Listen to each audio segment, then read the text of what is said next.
And I do have background in wrestling. there you go. Ako na ba? Yeah, let's do this. Okay. So, tutulungan tayo ngayon ni Paring Mark for the technique from the usual guard.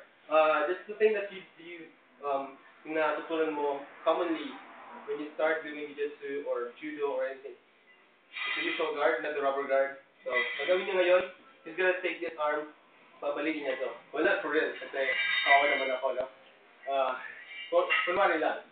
So, he's gonna take this arm to do the lock. It's called the kimura, or in judo, it's the udigarami. Alright? Just like that. Alright. You pull up, right?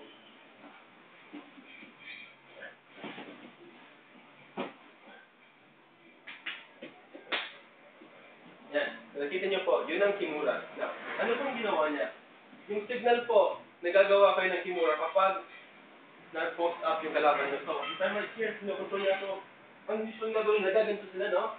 Pull up sila. When you do that, you go with them. Tapos, saka mo capture. Capture yung arm. Good. There you go. You might be asking, bakit kailangan pang nag-close yung guard? Bakit hindi na nakabukas?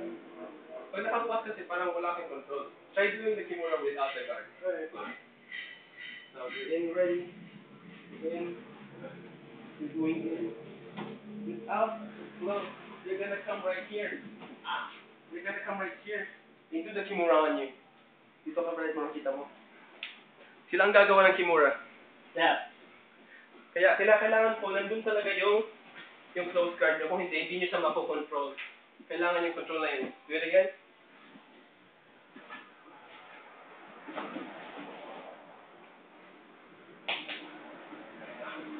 Okay, salamat po, Kamau Biko. Maray na aga. Peace.